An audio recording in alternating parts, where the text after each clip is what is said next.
Meu nome é Solange de Campos Loureiro Fernandes. Eu tenho 17 anos de SESC e hoje eu vendo vatapá de bacalhau ou de camarão, costela desossada com mandioca e carne seca com banana verde. Aí uma semana eu trago a costela com a banana e outra semana a gente traz o vatapá com a costela. Aí ficou dividido assim, que é 2 pratos só para cada bolicheiro, né? E o meu grupo é o grupo B, que antes eu fazia parte do A, agora eu estou no B. Aí é pessoas diferentes, né? Que eu não estava acostumada a conhecemos pessoas novas. E estamos aqui. Já tem 17 anos que eu estou aqui. Já passamos muita coisa boa aqui. E eu adoro vir aqui, adoro trabalhar aqui. Vender meus produtos, todo mundo gosta da comida, é muito bem elogiado.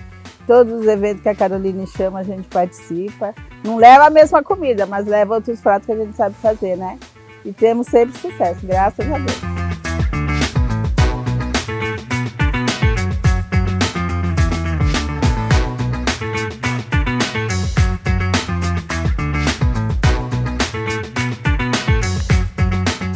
Eu conheci o boliche por uma amiga minha, que era professora igual comigo, e ela trabalhava na mesma escola que eu, e ela falava do SESC. Vai lá no SESC, eu vendo comida, eu vendo bobó de galinha.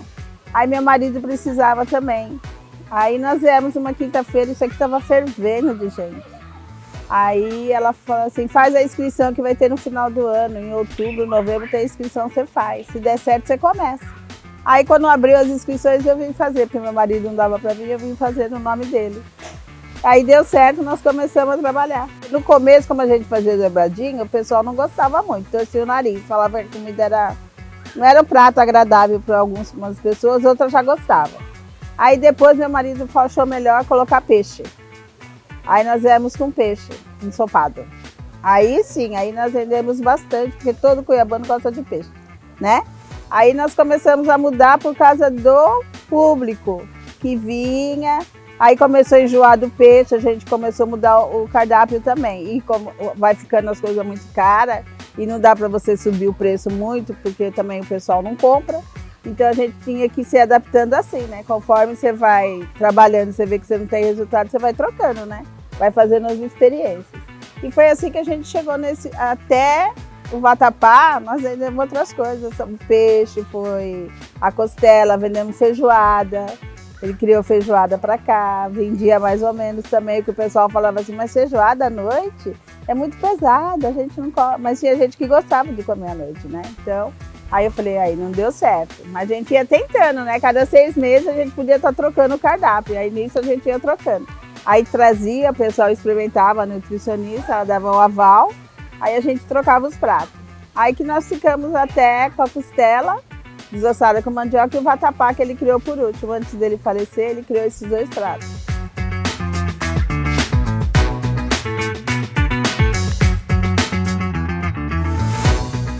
Ajuda bastante a minha vida, né? Que eu fiquei viúva, a mim e meu filho. E dá para ter uma renda extra para a gente poder viver a vida. Contribuir muito. Não dá para falar assim, eu vou ficar sem, que não vai me fazer falta, eu estaria mentindo. Faz muita falta sim. E quem está aqui sabe o quanto que é importante na vida da gente conseguir entrar e conseguir ficar por tantos anos como eu estou, 17 anos. Tem gente que vem e fala, eu vou começar. Aí compra tanta coisa, faz tanta coisa, aí você vê que você não vendeu aquilo. Nos primeiros dias você não vende, você acha que você vai vender igual uma pessoa que nem tá eu, as outras pessoas, vender bastante? Não vende, você vende pouco, até a pessoa conhecer você, conhecer seu produto, gostar, e ele começa a vir, e vai vindo e vai vindo. E as pessoas acham que não, que é no primeiro, na segunda-feira você já vai conseguir vender tudo e sair daqui. Não é, aí muita gente desiste, não vem mais, não persiste, né? Acha que vai ser fácil, e não é fácil. Até você conseguir clientela, a gente tem que suar bastante. Não é que nem eu vendi 22 pratos, se eu fosse outro, meu marido fosse outro, eu falava, não vou mais.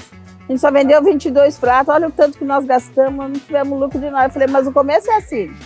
As pessoas que estão antigas vendiam muito mais que nós, mas nós estamos começando. Não vai chegar um dia que nós vamos vender mais igualzinho eles. E aconteceu, né? A gente tem que persistir naquilo que você deseja, para dar certo o sucesso.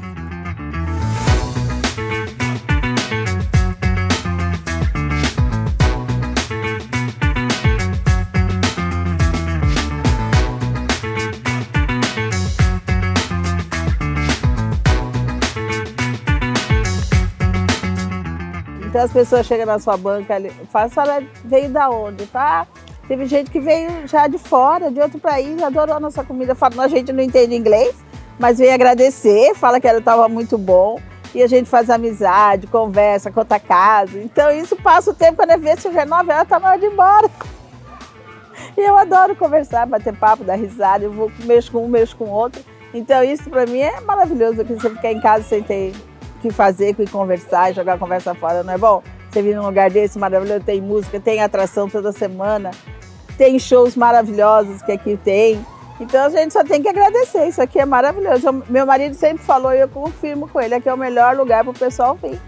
De quinta-feira só dava o lixo no estado de Cuiabá.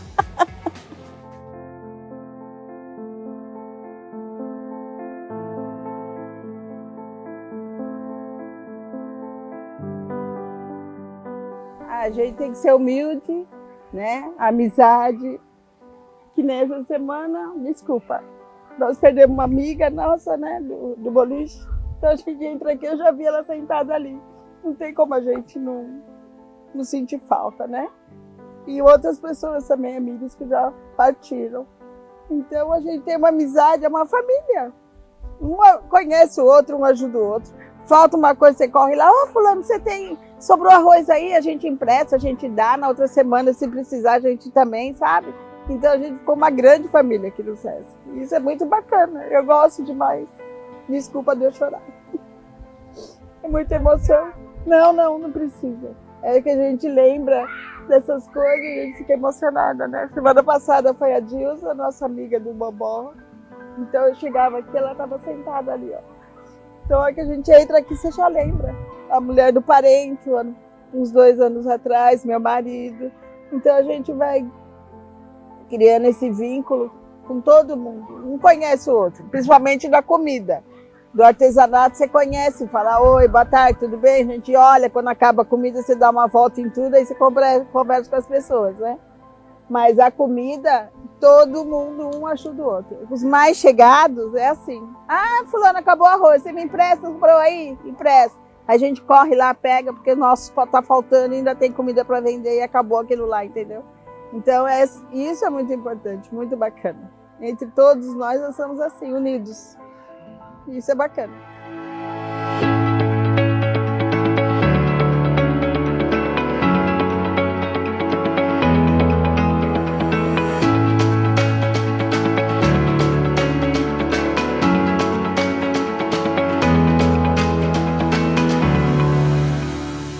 O pouco que entra ajuda bastante.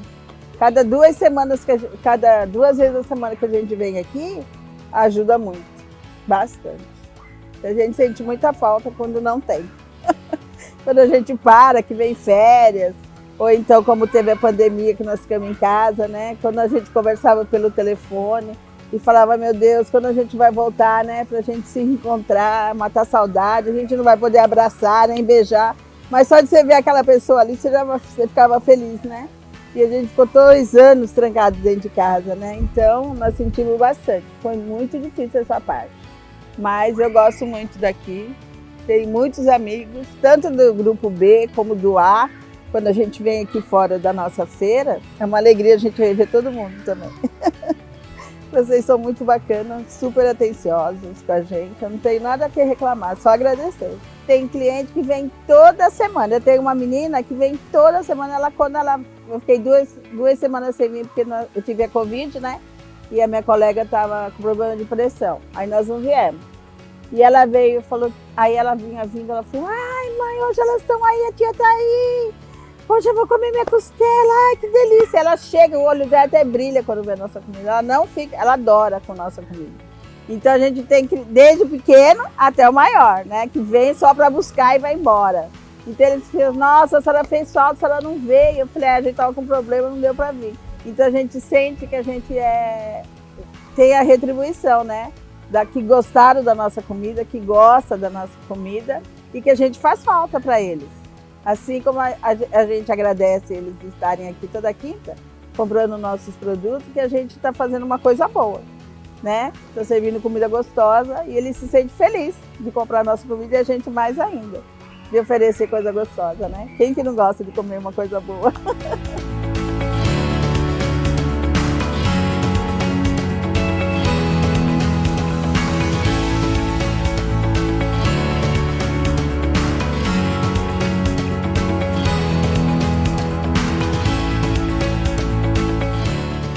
Eu fiquei muito feliz por ter recebido, né, por estar aqui 17 anos e ter colocado o boliche nesse projeto da menção de aplausos que a gente está aqui. Não foram só os restaurantes, mas lembraram de nós enquanto faz parte disso aqui, né?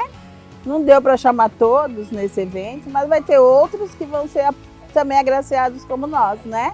São mais antigos também, os novos também têm o direito de receber. Eu acho que todo mundo que mexe com comida, que tem essa alegria de receber, porque depois que você morre não adianta. Você tem que receber as coisas enquanto você está vivo, né? Então eu fiquei muito orgulhosa. Tô lá para colocar no quadro e colocar na minha casa.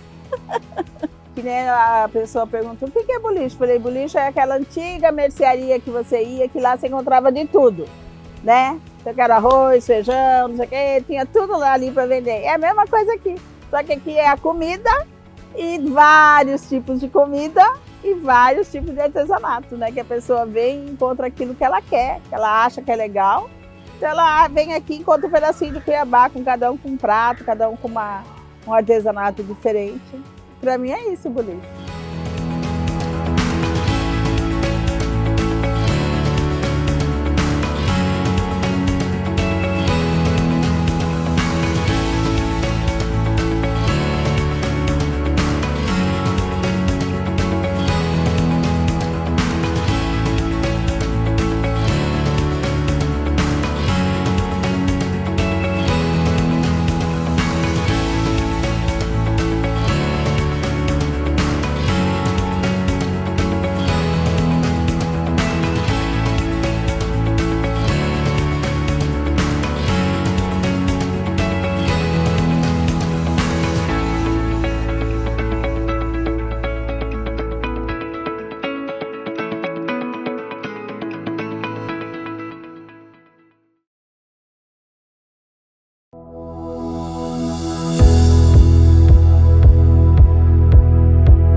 Eu sou Rosane Fagundes Kramer, eu faço parte do Núcleo Arte da Terra, aqui do Distrito de Progresso, Tangará da Serra, desde 2008. Eu vim do Rio Grande do Sul, Santa Catarina depois, daí vim para cá. Morei 2 anos em Tangará e a gente comprou a propriedade aqui e veio morar aqui no distrito. Aí é onde que surgiu esse grupo, com vários cursos com apoio do município, já em 2007. Hoje ainda temos já 2 ainda que participam do núcleo, que na época fizeram esse curso em 2007. 2008, daí teve outros cursos trazidos pelo município, pela Secretaria de Cultura e apoio do Senar. Aí é onde que o distrito é pequeno, né? Todo mundo se conhece, tinha que ter turma. Então me convidaram, eu acabei convidando outras pessoas também e a gente fez esse curso.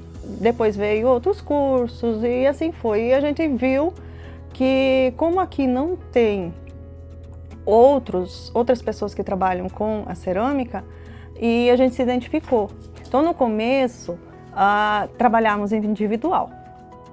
Aqui já, primeiro no centro do Lar do Idoso, que tinha um forno lá e os cursos aconteciam lá.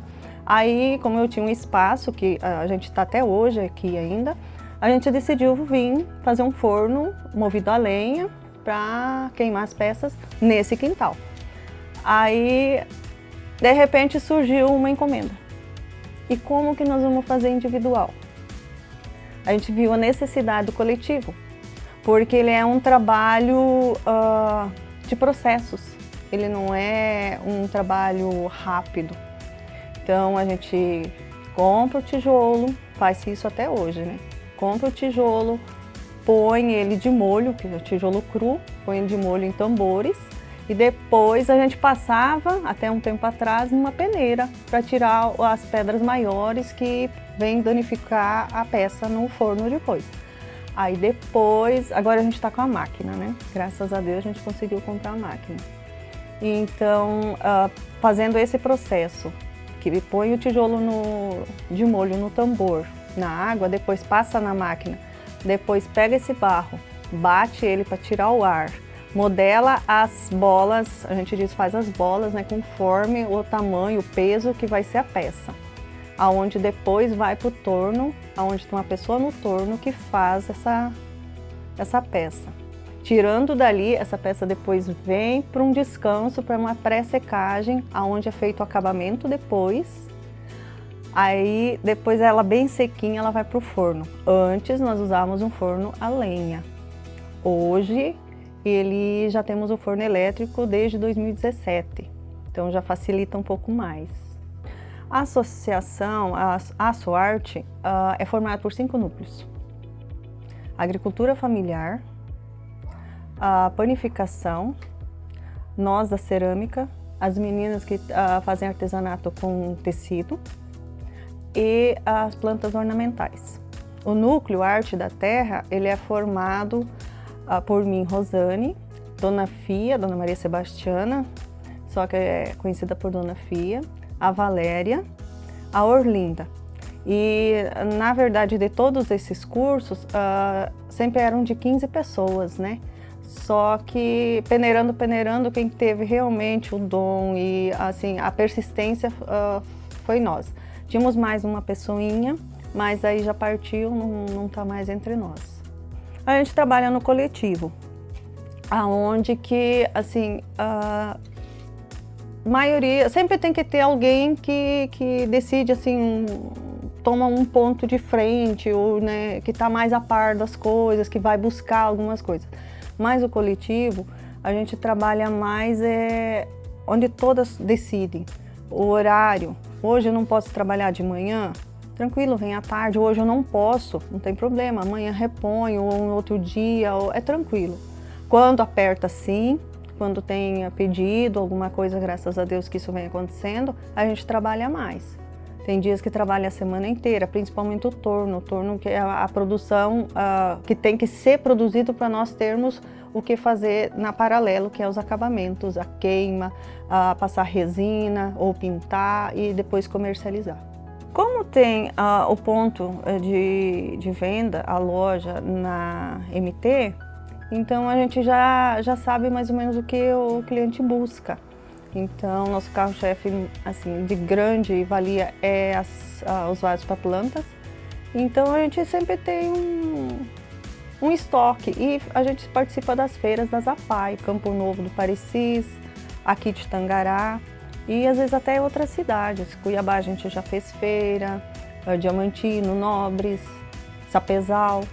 Então, quando a gente descobre uma feira com o apoio do município, aí a gente sempre vai e já sabe mais ou menos o que o cliente quer, a gente vai se organizando e vai produzindo. Inclusive, a gente deixa também já 2 vezes, levamos peça para o Sesc em Cuiabá.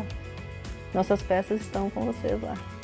Então, aqui realmente é a produção que acontece naquela forma, né? Que a gente vai vendo conforme a demanda e as meninas vão se organizando aqui no preparo da matéria-prima e na própria produção.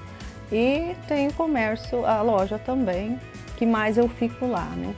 E às vezes a Penha me apoia lá, a Valéria me apoia lá. Então, conforme a gente tem a necessidade, uma vai apoiando a outra. Porque nós, na verdade, nesses anos todos, nós já somos uma família. Nós aqui é o que faz, é a nossa renda mesmo. Agora que está melhor, né? Mas já teve perrengues grandes. Então, é porque a gente persiste. Nós somos persistentes e tentamos melhorar cada dia mais. Então, a gente busca novidades, peças diferentes, muita coisa, sabe? Porque se fosse sobreviver só daqui, não. Apesar de nós estar todo esse tempo no mercado, ainda tem muita gente que diz assim, eu não sabia que vocês existiam, eu não sabia de vocês. Então é assim, uma cultura que ainda tem que se trabalhar bastante. Vem crescendo, sim, a gente tem parceiros, Tangará, a gente tem lojas que a gente está produzindo peças exclusivas, lojas de plantas, decoração. Então, está crescendo, graças a Deus. Então, a nossa atividade para a cultura do município, eu acredito que sim, porque nós aqui temos as aldeias e a gente tem algumas peças com riscos indígenas e a própria cultura indígena, eu acho que assim, a cerâmica provém do indígena, né? Então, para o município, acredito que seja bom para nós também, porque apesar não, o bom é que a gente vai para outra cidade e leva o nome do município, né? Começou por causa que a gente faz parte do grupo do Mato, né, dos Ceramistas do Mato, da Leonice Aretê, né? Então ela veio dar um curso de esmaltação para nós, onde ela gostou do nosso barro, do que a gente produzia e inscreveu a gente lá no grupo. E a gente foi inteirando com elas e já participamos daquele prêmio também, a gente foi beneficiado também do Aldir Blanc. E assim vai indo. Estamos no site também, né, do Ceramistas do Mato, e dali que o pessoal do Sesc descobriu a gente e entrou em contato e já comercializamos porque o artesanato para nós é a nossa alma, é um pedaço de nós que a gente consegue transmitir, passar para alguém. Então eu acho assim, a nossa vida. Eu, ao menos particularmente, eu acho que as meninas também, porque é um comércio, é uma distração, mas juntando tudo, onde que você se completa. Eu acho assim, eu vejo que assim, que eu me sinto é a felicidade plena do que eu faço, onde eu vivo. O nosso clima aqui é muito bom no distrito. Eu gosto daqui, eu não troco nem a Tangará, muito menos outra cidade, pelo meu distrito, não. Eu acho que é liberdade, é a natureza. Parece que você está dando vida a alguma coisa, apesar que você sabe que não é, né? Mas parece que você pega um pedaço de barro, se transforma num passarinho, se transforma numa flor, você transforma num objeto, um utilitário, alguma coisa. É impressionante, é só fazendo para saber.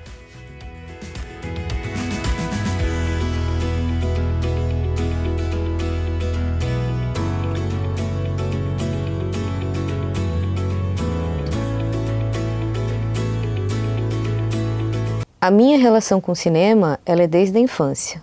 Ela parte do encantamento de criança com essa caixa mágica de projeção de imagem para o pensamento de querer fazer aquilo, né?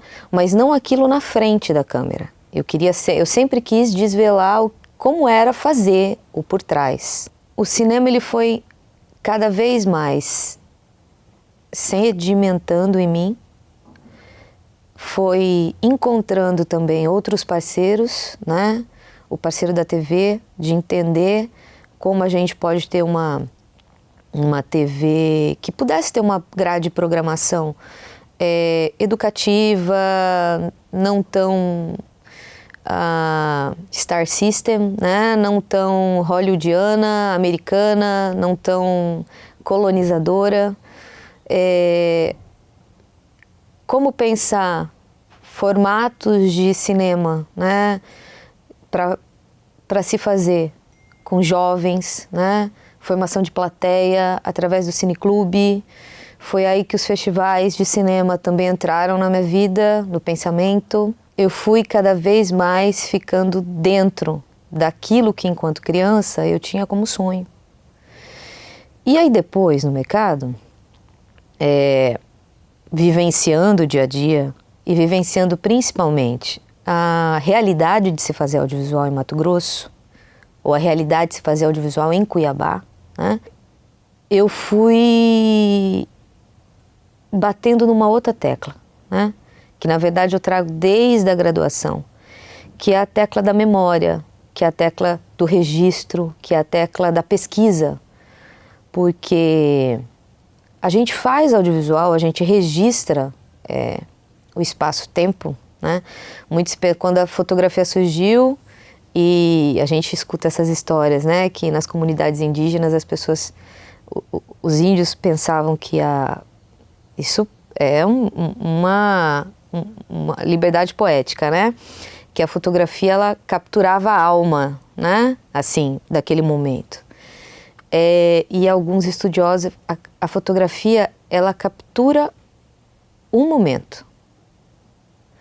E aí, se a gente pensar que essa imagem, seja ela estática, fotográfica, ou ela em movimento, como no cinema, ela desenvolve ali, naquele espaço-tempo, um corpo efêmero que existe naquele momento que a imagem, tanto no momento que a imagem foi capturada, quanto no momento em que a imagem é projetada. E depois ele se desfaz. Mas ele fica na nossa memória, ele reverbera. Então a gente pensar que esse registro, essa memória, né, dessa imaterialidade, ao mesmo tempo que é material, da sociedade que a gente está, ela é de extrema importância, porque só assim a gente vai poder ensinar, talvez seja forte a palavra, mas a gente vai poder mostrar, deixar para as sociedades que vão vir, para as crianças, né, ou para as futuras crianças que ainda não nasceram, para os futuros realizadores, o que se foi feito, como se foi feito, né, o porquê se foi feito, como era essa cidade, como era esse estado. Eu acho que hoje a gente vive um outro momento desse audiovisual. E a gente tem essa possibilidade de viver esse momento por conta das gerações anteriores, que fizeram um quebrar de pedras para que a gente pudesse ter uma atenção, ter de fato uma visualização sobre cinema e sobre audiovisual aqui. No final dos anos 90, meado dos anos 90, né, a gente passa a ter uma lei de incentivo estadual, que era a antiga Lei Hermes de Abreu, que inicia esse processo através de fomento de projetos culturais.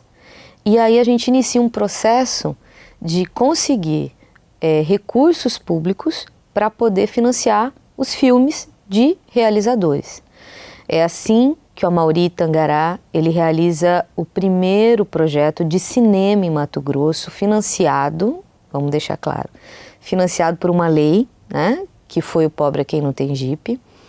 E o Amaury, depois a Glória, o Márcio Moreira, eles que são uma geração anterior à minha, eles abrem esse espaço, né, para que a minha geração comece então a entender os caminhos que eles percorreram, capacitar-se cada vez mais, né, e fazer com que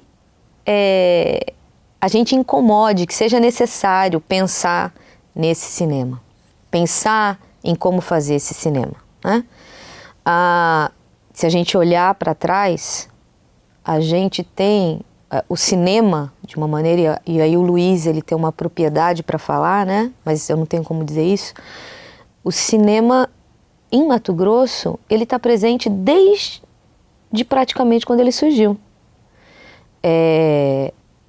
A gente tem a captação de imagens em Cuiabá, que a gente pode dizer, a partir de 1923, quando Lázaro Papazian vem para a cidade. E talvez seja a pessoa que registrou a maior parte das modificações iniciais de Cuiabá. E eu estou falando de iniciais de uma capital totalmente bucólica, né, longe do grande centro, que vai passar por uma modernização.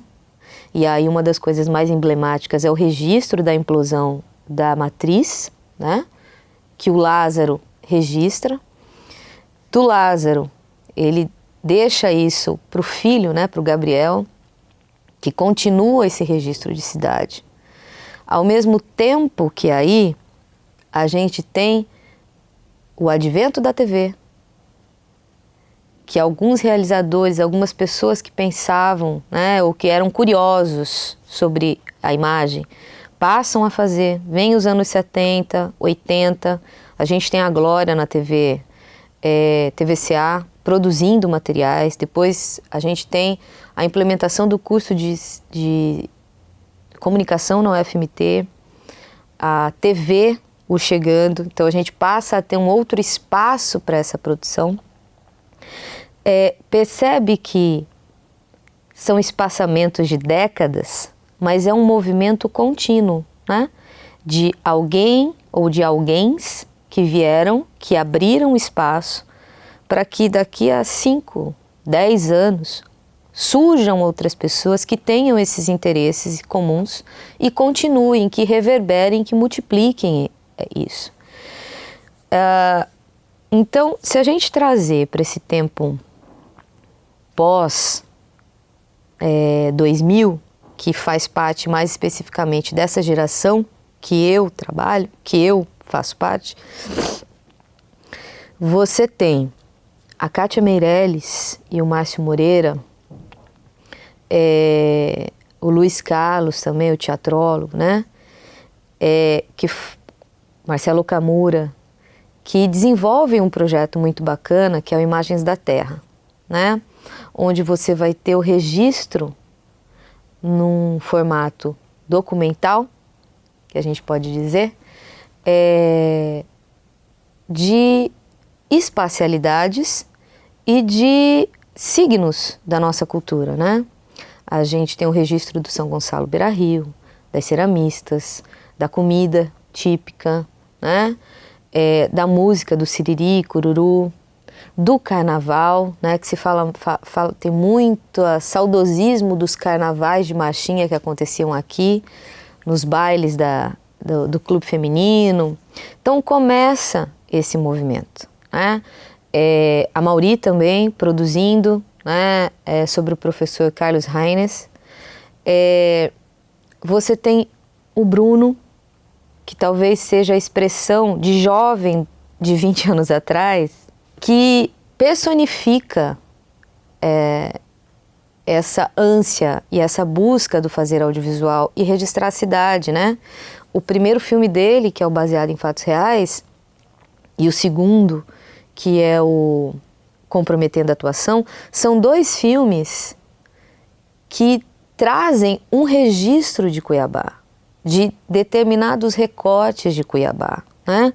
Que são diferentes desses recortes da Cuiabá que o Márcio, que a Kátia faziam, que o Marcelo fazia, né?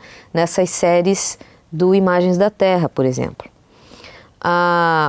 Você tem também, na mesma época, surgindo a Bárbara Fontes, né?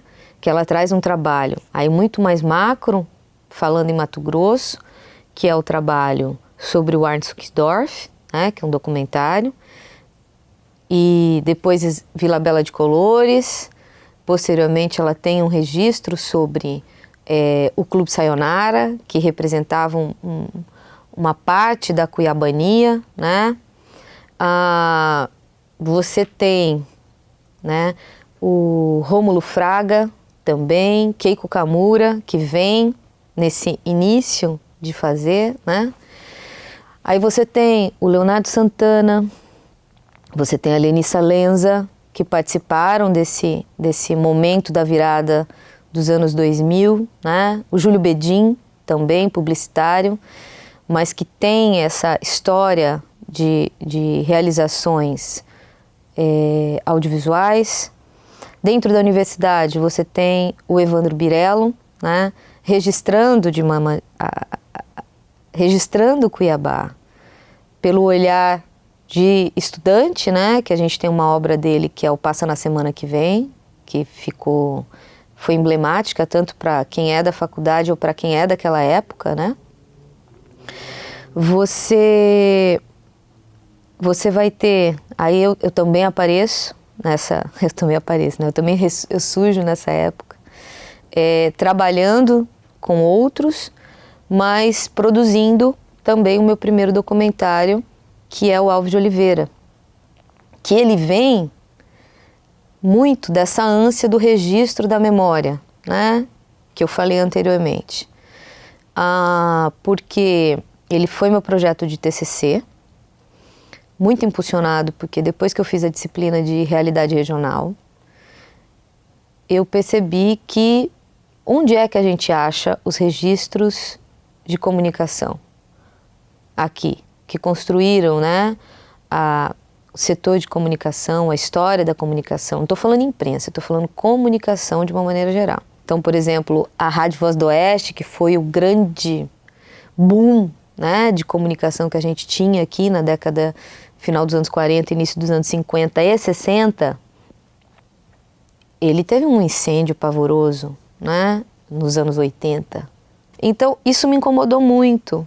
E por conhecer muito proximamente a história do Alves, né, e a importância que ele foi, a importância que ele teve na cidade, já que a gente está falando de Cuiabá, né? Foi alguém que viveu para Cuiabá e amava Cuiabá, e o pensamento dele enquanto empreendimentos de comunicação sempre foi para trazer a informação e enaltecer a cidade e o povo. Então, eu surjo aí, né? Eu consigo realizar esse trabalho que eu trago da faculdade. Ana Cláudia Simas, que era uma parceira que desenvolveu vários trabalhos comigo, também vem dessa leva. Carlos Augusto também vem dessa leva. E aí são pessoas que vão inquietando, né? A gente vai se inquietando. O Yuri Kopkak, né? Muito mais como um técnico, mas um técnico que, sem ele, talvez muita coisa não tivesse acontecido aqui. A Liana Camargo com Cristiano Costa, né? Que fazem dentro da faculdade um trabalho que é Cuiabá pelo olhar de Lázaro Papazian, que é um trabalho de fato de olhar para essa cidade, de mostrar como Lázaro olhou essa cidade, registrou Cuiabá. Então perceba que rapidinho eu começo a dizer vários nomes e a gente tem muitos outros, né? A gente tem a sedimentação da Glória Albuez como primeira mulher diretora, primeira mulher que dirige um curta-metragem em Mato Grosso, então isso é muito importante. Basicamente, a realização audiovisual aqui, que não estava na TV comercial ou numa TV educativa, que não tem tantos recursos para produção, né? Ela era sustentada, ou ela é sustentada, por editais de incentivo público, né? E aí a gente tem, em especial, e basicamente por um bom tempo, o edital estadual, né? Que era a Lei Hermes de Abreu, que virou Fundo de Cultura Estadual, ou, né, quando de repente começam a surgir governos municipais que também verificam que era importante ter leis municipais, editais municipais. E aí eu estou falando especificamente de Cuiabá, porque durante muito tempo, talvez só Cuiabá tivesse esses editais que incentivassem os realizadores da cidade. Só depois da primeira década dos anos 2000, é que a gente começa a ter um aporte de editais em Lucas, Nova Mutum, Chapada, eu creio, Várzea Grande, Rondonópolis, né? Outras cidades começam a fazer essa produção, Barra do Garças, porque aí a gente tem a instituição da Universidade Federal e do Núcleo de Práticas, do núcleo do NPAV, né, de Barra do Garças, do Cine Roncador. Os cineclubes no interior também impulsionam isso, né, movidos pela experiência do Cineclube Cochiponés, que é um dos cineclubes mais antigos do Brasil, ainda em atividade, e ele é nosso. Então, a gente tem um movimento muito bonito. E também aí a gente tem que voltar a falar sobre a Universidade Federal, sobre o Cineclube, sobre o curso de comunicação, o antigo curso de rádio e TV, né? Que virou finalmente o curso de cinema e audiovisual, que era um projeto que a gente tinha, eu falo a gente enquanto setor, né, de audiovisual, que existia desde 2005 no pensamento de ter esse curso profissionalizante mais focado para audiovisual, para que não acontecesse, né, o que a maioria acontecia, as pessoas entravam para a rádio e TV porque queriam audiovisual, aí a gente fazia o rádio e TV, mas o nosso foco era audiovisual, então os trabalhos eram muito mais de audiovisuais do que de rádio, por exemplo, né? E a questão do curso nasceu de uma maneira ali, né? E que hoje a gente vê concretizado pela Universidade Federal e muito pelo esforço do professor Moacir, né? Que é o coordenador do curso e que é um cara que formou muita gente, né? Gerações de realizadores que estão em atividade aqui no estado e no Brasil, né? A gente pode dizer assim. Aí a gente tem, depois dessa leva de realizadores que coabitam na minha época, você tem o Felipe Damian, a Ângela Coradini, que vem um pouco depois, você tem a Caru Roelis, que vem de dentro do Cineclube Cochiponés, né? Bolsista, a Iris, né? Que vem de Rondonópolis, certo? E produz registros de Cuiabá. Ela tem um documentário muito bonito sobre o Siriri Cururu. E depois ela faz o Rio Vermelho, né? E Maju, que é Marju, né? Que é um registro muito pontual. Você tem Luiz Marchetti, que volta para Cuiabá, né? Ele tem um trabalho que eu acho que é um dos trabalhos que mais registra a cidade, que é em cima de um roteiro da mãe dele, da Wanda Marchetti, que é um doc-TV, né? Que ele realizou sobre a oralidade de Cuiabá. Então, esse é um trabalho muito pontual. Você tem o João Bertoli, né, realizando. Você tem o Severino Neto, que surge ali 2011, na verdade 2009, 2008, por aí, fazendo algumas coisas, mas 2011 é o primeiro curta dele, né, que ele realiza e depois Olha o Caminho. Mas o que eu acho mais incrível é a quantidade de mulheres hoje, né? Como eu falei da Ângela, você tem a Juliana Capilé, você tem a Samantha Codebella, a Caru, você tem eu, né? A Luísa Raquel, que representa o coletivo Quariterê, e a instituição do Quariterê, que é muito importante, né? Você tem a Daniele Bertolini, né?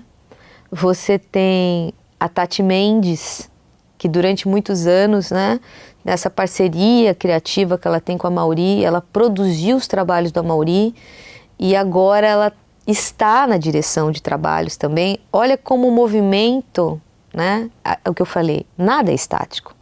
Esse movimento ele vai fazendo com que as coisas levantem, né, com que as coisas surjam. Então, a Cuiabá que a gente registra hoje, para além do progresso, né, para além das mudanças estruturais da cidade, ela é uma Cuiabá de outra cor, de outro sotaque, de outro som, da Cuiabá que foi dos anos 90, quando a Glória fez PS Glauber, Te Vejo em Cuiabá, que é um documentário belíssimo com Lio Arruda, né? Sobre a Mostra Glauber que vinha para cá.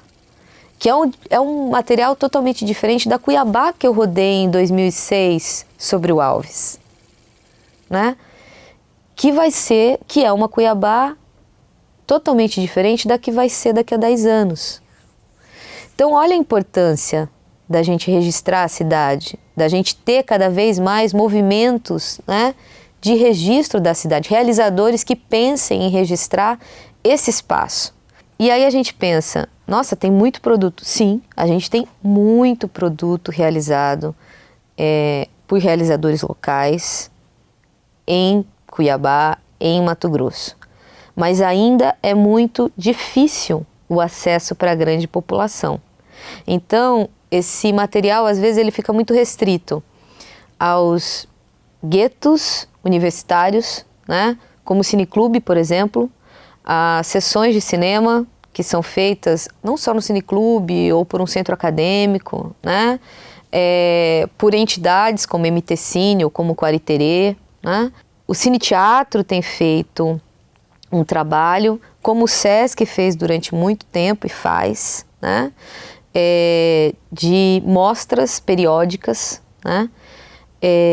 Mas aí você vê o número de pessoas que participa, são ciclos de debate sobre determinados filmes, sobre determinadas imagens da cidade, né? Ainda é pequeno, porque a amplitude de divulgação é pequena. Hoje a gente tem as redes sociais e ela basicamente está ali nas redes sociais, numa mídia espontânea, em cadernos de jornal, né, dos periódicos que a gente tem, mas a gente não tem a entrada da grande massa. E aí eu estou falando de TV, como a TV Centro-América, por exemplo. É aí que eu acho que falta, porque a gente teria uma grande janela para ver esses produtos. Logicamente organizado de acordo com classificação etária e tudo mais. Porque aí a gente consegue ver o tamanho da cinematografia que foi feita aqui. A diversidade, porque a gente também não pode pensar que a gente só vai exibir, ou nesse mainstream, exibir materiais didáticos, educativos, né? A gente tem que ver, de fato, toda a textura visual que é realizada aqui. Durante muitos anos, a gente teve o Festival de Cinema e Vídeo Cuiabá, que eu acredito a esse projeto do Luiz, um dos grandes impulsionadores da minha geração, né? O Bruno vem desse movimento, a Keiko vem desse movimento, o Júlio vem desse movimento, o Rômulo vem desse movimento, o Evandro vem desse movimento, eu venho desse movimento, a Liana, Cristiano, Marcelo, a Baraldi vem desse movimento. Pessoas que hoje são referências, né? Vêm desse movimento do Festival de Cinema e Vídeo de Cuiabá, que durante anos era a nossa janela de contato com filmes que eram nacionais, mas não estavam nos circuitos comerciais, e dos produtos realizados aqui. Depois de um tempo, surge a Mostra de Audiovisual Universitária, que hoje se chama Mauau, porque ela se tornou latino-americana, que ocupa um espaço dentro da universidade. E depois, quando a gente tem a 13ª mostra, que a gente se torna latino-americana, a gente tem um outro espaço. Você tem também o Festival de Cinema Feminino, Tudo Sobre Mulheres, que a Daniele Bertolini, fazia em Chapada dos Guimarães, agora está realizando aqui. Eu fui produtora desse festival durante 4 edições. A gente teve também o Guará, Festival de Cinema e Vídeo Ambiental, né, que teve 3 edições. Depois disso a gente tem o Cinecaus, que é um público muito específico, né, que a Eliette alavancou, trouxe, que é uma outra mostra que aconteceu. E a gente tem mostras, né, que são de fora, que vêm para cá, principalmente aqui no Sesc, como a Mostra de Direitos Humanos, né, que a Keiko é produtora disso há um bom tempo, realizando aqui. O Sesc institui depois a Mostra Sesc, traz para cá para realizar. Então, mas mesmo assim, quando a gente fala dos espaços de exibição, o que eu falei no início, são guetos. Você tem sempre o mesmo, praticamente a mesma plateia, que vai de um para o outro, que vai assistindo. Você não tem essa amplitude que talvez o espaço dentro de uma TV pudesse trazer para a gente. E aí, pensando a questão de renda, né? A gente vai dar espaço só para eles mostrarem, porque todo mundo faz o filme e coloca embaixo do braço. Não. A gente não faz filme para colocar embaixo do braço ou colocar no Lattes, colocar no currículo e dizer que sou cineasta. Eu faço porque é a minha forma de arte de expressar. Mas para além disso, é o meu trabalho. Trabalho é renda.